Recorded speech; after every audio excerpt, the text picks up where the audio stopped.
So guys आज हम समझेंगे कि क्या वीर की एक बूंद खून के 100 बूंदे बराबर होती है। सिर्फ हम यही नहीं समझेंगे, हम ये भी समझेंगे कि आखिर जो वीर होता है वो किन चीजों से मिलकर बना होता है। जब कोई पुरुष वीर को इजैकुलेट करता है तो उसके बाद उसको कमजोरी क्यों महसूस होती है, और हम ये भी समझेंगे कि वीर के बनने में खून की क्या भूमिका होती है। टॉपिक बहुत इंटरेस्टिंग है, बहुत इंफॉर्मेटिव है, इसलिए वीडियो में लास्ट तक आप बने रहना। बहुत सारे लोग मिथ में उलझे रहते हैं। आज हम फैक्ट की बात करेंगे, साइंस की बात करेंगे, इसीलिए आपके सारे मिथ्स को दूर करेंगे। स्टार्ट करते वीडियो को। वीडियो बहुत इंपॉर्टेंट और बहुत इंटरेस्टिंग होने वाली है। तो ये रहा मिथ वर्सेस साइंस। अब हम समझते हैं सबसे पहली चीज ये कि वीर किन चीजों से मिलकर बनता है। जब हम ये समझेंगे कि वीर में किन क्या क्या चीजें होती हैं, किन किन चीजों से मिलकर वीर बनता है, तभी हमें असल बात समझ में आएगी। तो समझते हैं। देखो सबसे पहले लिखा हुआ है कि वीर में प्रोस्टेट ग्रंथि। देखो मैं आपको बात बताती हूँ, इसको समझाने से पहले एक बात। जब हम मेल रिप्रोडक्टिव सिस्टम पढ़ते हैं, आप मुझे पता है आप सब लोगों ने पढ़ा होगा, तो उसमें जो पुरुष का जो जनन जो मेल रिप्रोडक्टिव पार्ट होता है उसमें कई सारी ग्रंथियां होती हैं, ठीक है, कई सारे ग्लैंड्स होते हैं। वो सभी ग्लैंड्स अलग अलग फ्लूइड को ऐड करते हैं, तब जाकर वो सीमेन बनता है, यानी कि वीर बनता है। यानी कि जब कोई पुरुष बाहर इजैकुलेट करता है तो उसे बाहर सफेद रंग का एक तरल पदार्थ दिखाई देता है। उसमें सिर्फ और सिर्फ शुक्राणु नहीं होता है, उस पदार्थ को हम वीर कहते हैं। उस वीर में कई सारी चीजें होती हैं, कई सारी ग्लैंड्स अपने फ्लूइड को उसके अंदर ऐड करते हैं। साथ ही साथ जो पुरुष का जो टेस्टिकल होता है, जो वृषण होता है, वो उसके अंदर शुक्राणु ऐड करता है। इन सभी चीजों को ऐड करने के बाद वो चीज क्या बनती है? सीमेन बनती है, यानी कि वीर बनती है। तो देखो वही लिखा हुआ है कि वीर में प्रोस्टेट ग्रंथि यानी कि जो प्रोस्टेट ग्लैंड होता है वो लगभग 25 से 30% अपना फ्लूइड ऐड करता है। जैसे मान लो पुरुष का टेस्टिकल है, ठीक है, टेस्टिकल में क्या बन रहा है? स्पर्म बन रहा है, ठीक है, स्पर्म यानी कि शुक्राणु बन रहा है। बट वीर में सिर्फ शुक्राणु ही नहीं होता है, कई सारी चीजें ऐड होती हैं। उसके बाद जाकर क्या बनता है? उसके बाद जाकर आपका वीर बनता है। उसमें कई सारी चीजें क्या होती हैं? ऐड होती हैं। तो वही चीज कह रहा है कि वीर में प्रोस्टेट ग्रंथि यानी कि जो आपका प्रोस्टेट ग्लैंड है वो 25 से 30% अपना फ्लूइड ऐड करता है। उसके आगे वीर्य पुटिका, जिसको हम सेमाइनल वेसिकल कहते हैं, ये 65 से 75% तक अपना फ्लूइड ऐड करता है। उसकी बात कह रहा है कि जो शुक्राणु होता है वो महज 5 से 10% ही होता है। यानी ये सब चीजें मिलाकर आपका वीर बनता नहीं कि आपका सीमेन बनता है। इन सभी चीजों को मिलाकर सीमेन बनता है। अब देखो काम हमको किस चीज का है? काम हमको सिर्फ और सिर्फ शुक्राणु का होता है, क्योंकि शुक्राणु ही जाकर अंडे से मिलता है और निषेचन की प्रक्रिया को पूरी करता है।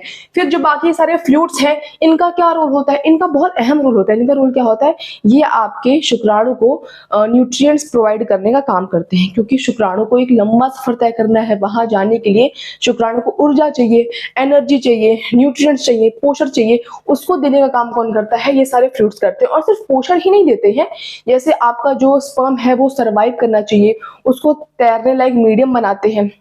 मतलब आपके शुक्राणु को वो सभी सुख सुविधा देते हैं जिसके चलते आपका शुक्राणु फीमेल के अंडे तक जाकर मिल जाए, ठीक है। तो ये सभी चीजों को मिलाकर आपका क्या बनता है? सीमेन बनता है, नहीं कि वीर बनता है। वीर में कई महत्वपूर्ण पोषक तत्व भी होते हैं, जिनमें विटामिन, खनिज, प्रोटीन, कार्बोहाइड्रेट्स और वसा यानी कि फैट शामिल होता है। यह वीर में शुक्राणुओं के लिए आवश्यक ऊर्जा और पोषक तत्वों का स्रोत है। देखिए आपके लिए नहीं है, ये किसके लिए? वीर में जो शुक्राणु होते हैं उनके पोषण के लिए ये सारे जो न्यूट्रिएंट्स हैं, जो पोषक तत्व हैं, विटामिन्स, मिनरल्स, ये सब कुछ उनके लिए है। यह शरीर को महत्वपूर्ण पोषण प्रदान नहीं करता है, यानी कि जो पोषण आपकी वीर के अंदर है उसका काम सिर्फ और सिर्फ आपके शुक्राणु को पोषण देना है, वो आपके शरीर को पोषण नहीं देता है। ये मैं इसलिए कह रही हूँ कि मान लो बहुत सारे पुरुष को लगता है कि क्योंकि सीमेन बाहर इजैकुलेट हो गया तो सारे खनिज मिनरल्स तो चले गए, अब हमें क्या हो गई है? कमजोरी हो गई है, हमें वीकनेस हो गया है। तो आपको वीकनेस कैसे हो सकती है? क्योंकि जो खनिज और मिनरल्स चले गए हैं वो आपके शुक्राणु के भरण पोषण के लिए थे, आपके भरण पोषण के लिए वो नहीं थे। तो ये बात है, इसको हम डिटेल्स में समझेंगे। वो तो मैं बस आपको एक बात बता रही हूँ कि हम इसको डिटेल में समझेंगे। अगर किसी इंसान, हमारा नेक्स्ट सवाल है, अगर किसी इंसान में वीर्य की कमी हो तो क्या उसमें खून की कमी हो सकती है? अगर मैं उन लोगों की बात कर रही हूँ जिनका मानना ये होता है कि खून किससे बनता है? वीर्य से बनता है, ठीक है। और सॉरी, वीर्य किससे बनता है? खून से बनता है। तो अगर मान लेते हैं किसी पुरुष के अंदर वीर्य की कमी है तो उनको ये भी लगेगा कि अगर वीर्य की कमी है तो पक्का किसी कमी होगी, खून की कमी होगी। खून नहीं है तभी वीर्य क्या है? नहीं बना। लेकिन इस बात में भी सच्चाई नहीं है। देखो क्या लिखा हुआ है कि अगर किसी इंसान में वीर्य की कमी हो तो इसका खून की कमी से सीधा संबंध नहीं होता है। वीर्य में कमी के कई कारण हो सकते हैं। बहुत सारे ऐसे पुरुष होते हैं जिनमें अच्छा खासा जो ब्लड अमाउंट होता है वो प्रेजेंट होता है, ना आरबीसीज की कोई प्रॉब्लम है, ना डब्ल्यूबीसीज कोई प्रॉब्लम है, ना प्लेटलेट्स, ना प्लाज्मा, कोई प्रॉब्लम नहीं है, एकदम उनका जो ब्लड है बिल्कुल उसमें कोई कमी नहीं है। बट फिर भी उनके शुक्राणु उनके नहीं बनते, फिर भी उनमें जो वीर्य की जो मात्रा है वो कम है, जो शुक्राणु की गुणवत्ता है वो खराब है। तो अगर इनका संबंध सीधे होता, तो अगर आपके में वीर की कमी होती तो 100% ब्लड में भी प्रॉब्लम होती, लेकिन ब्लड बिल्कुल सही है, सब कुछ, कोई प्रॉब्लम नहीं है ब्लड के अंदर, बट फिर भी आपके जो शुक्राणु हैं उनमें प्रॉब्लम्स नजर आ रही है, आपके वीर में प्रॉब्लम नजर आ रही है। इसका मतलब ये है कि और बहुत सारे रीजन होते हैं। सबसे पहला रीजन तो ये है हार्मोनल असंतुलन, जो आपका टेस्टोस्टेरोन हार्मोन है या अन्य हार्मोन है, उनकी कमी है, उस कमी के कारण आपका जो वीर है उसमें कमी है या फिर कोई प्रॉब्लम है।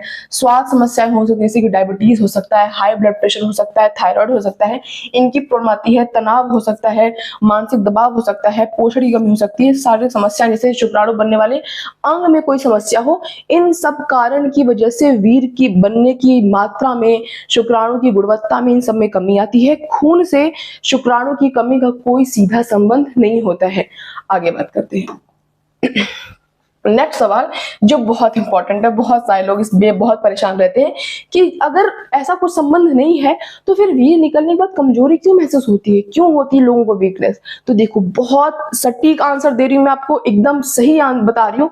इस मतलब अगर आपके मन में कोई भी दुविधा हो, कुछ भी हो, आप इसको समझो, आपको हर एक बात समझ में आएगी। देखो क्या कह रहा है कि जो वीर्य होता है, जो सीमेन कैद होता है, निकलने से सामान्यतः कमजोरी नहीं होती है। जैसे मान लो अगर आपका वीर्य इजैकुलेट हो रहा है तो नॉर्मली वीकनेस नहीं होती है, टेम्पररी थोड़ी बहुत आपको थकावट महसूस हो सकती है, बट वो सिर्फ और सिर्फ टेम्पररी बेस पे होता है, क्योंकि ऑब्वियस बात है कि आपका जो सीमेन इजैकुलेट हुआ है उसके लिए आपने ऊर्जा खत्म की होगी, देखो लिखा हुआ है। लेकिन अगर अत्यधिक या बार बार वीर्य निकलता है तो कुछ लोगों को थोड़ी थकावट या शारीरिक कमजोरी महसूस हो सकती है, क्योंकि हम सब जानते हैं किसी भी चीज की अति अच्छी नहीं होती है। अगर आप बार बार वीर्य बाहर इजैकुलेट कर रहे हो, बार बार सीमेन बाहर इजैकुलेट कर रहे हो, तो कोई अच्छी बात थोड़ी है। तो ऑब्वियसली इतना ज्यादा अगर आप इजैकुलेट करोगे तो अति हो रही है, और अति किसी भी चीज की नहीं होती है।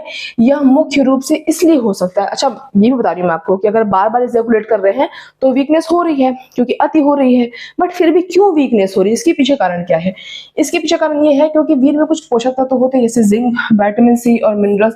अगर शरीर में बार बार इनकी कमी होती है तो उन्हें पुनः भरने में समय लगता है, और जितना समय लगता है उसी के अंतराल में जो आपको वीकनेस हो रही होती है वो महसूस होती है, और इसके कारण थोड़ी थकावट महसूस हो सकती है। हालांकि यह कमजोरी केवल अस्थायी होती है और लंबे समय तक प्रभावी नहीं होती है। बट मैं फिर भी लेकिन कहूंगी कि अगर फिर भी आपको वीकनेस महसूस हो रही है, आप इस बात से इत्तेफाक नहीं रख रहे हो, आपको लग रहा है कि आप ये कह रहे हो कि कमजोरी जो होती है वो टेम्परेरी बेस पे होती है, परमानेंट कमजोरी नहीं होती है, बट मैं तो परमानेंट कमजोरी महसूस कर रहा हूँ। ऐसा क्यों? ऐसा इसलिए क्योंकि हो सकता है आप अपना टेस्ट कराओ, आप में और कोई प्रॉब्लम्स हो, हार्मोनल प्रॉब्लम हो, आपकी इम्यूनिटी कमजोर हो, आप में पोषण तत्व की कमी हो, और कोई रीजन हो सकता है। इसका मतलब ये नहीं है अगर आप सीमेन इजैकुलेट कर रहे हो और फिर उसके बाद अगर आप बहुत लंबे समय तक दिन भर थके ही रहते हो तो मतलब कोई और प्रॉब्लम जरूर है। ये डायरेक्टली अगर हम बात करें तो इसका कोई मतलब इन सब चीजों से नहीं है। अब हम बात करते हैं अपना जो अहम सवाल है कि खून का रोल क्या होता है। अगर जो वीर्य होता है वो खून से नहीं बनता तो फिर लोग ऐसा कहते क्यों है? खून का कुछ तो रोल होता होगा, क्या होता है ऐसा, मतलब मेन इसके पीछे की सच्चाई क्या है? तो सच्चाई के बारे में बात करते हैं, बहुत इंपॉर्टेंट है। तो कह रहा है कि खून का काम है पोषक तत्वों और ऑक्सीजन को शरीर के सभी अंगों तक पहुंचाना। और आप लोग ये क्यों भूल जाते हो कि आपका जो स्पर्म है, आपका जो सीमेन है, वो भी तो शरीर के एक अंग का हिस्सा है, तो वो भी आपके बॉडी में का ही पार्ट है, बॉडी के अंदर रहने वाला ही पार्ट है। वीर्य बनने वाली ग्रंथियों तक भी खून जाता है।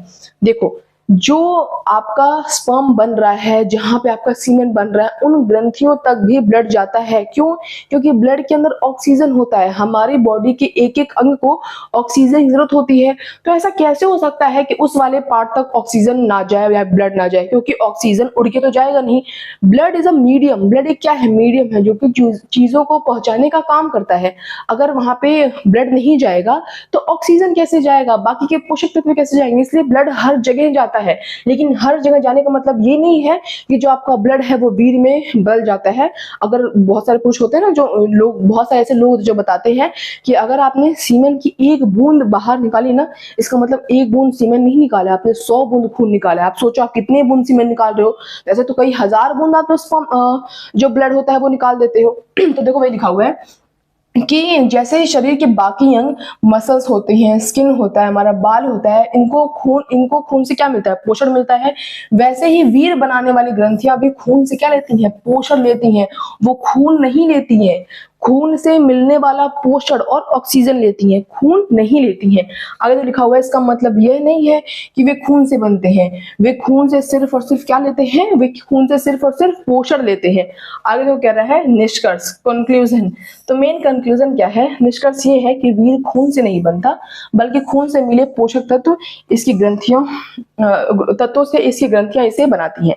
देखो हमारे बॉडी में जो भी कुछ बन रहा है, जो भी कुछ प्रोड्यूस होता है, हर एक बॉडी पार्ट्स को ब्लड चाहिए होता है कन्वर्ट कराने के लिए नहीं, क्योंकि ब्लड में न्यूट्रिएंट्स होते हैं, ब्लड में ऑक्सीजन होता है, और हमारी बॉडी के हर एक अंग को उसको चाहिए होता है।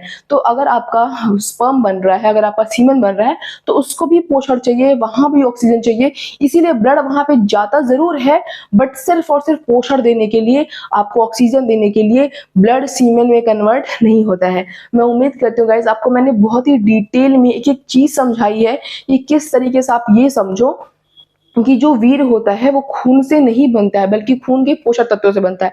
बट फिर भी कुछ डाउट होगा तो कमेंट सेक्शन में आप मुझसे पूछना, मैं उसका रिप्लाई देने की बहुत जल्दी कोशिश करूंगी।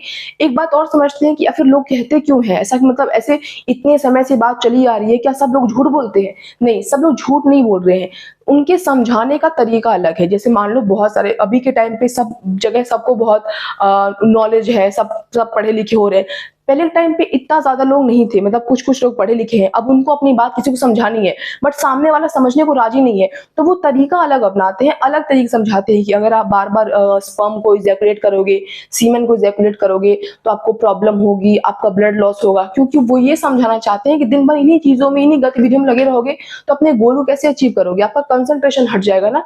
तो उनके समझाने का तरीका अलग होता था, क्योंकि उस टाइम पे पर्याप्त लोगों में नॉलेज नहीं थी। बट आज का जमाना बिल्कुल बदल गया है, आपको अपने ऊपर संयम, साइंस के फैक्ट्स को जानते हुए रखना चाहिए। अंधविश्वास को मानते हुए अपने आप पे संयम रखोगे तो फिर ये तो फिर गलत बात है। तो आज के इस वीडियो के लिए बस इतना ही, मिलेंगे नेक्स्ट वीडियो में, तब तक अपना ध्यान रखिए और मैथ्स एंड टॉपर्स को सब्सक्राइब करिए। That's all, bye guys.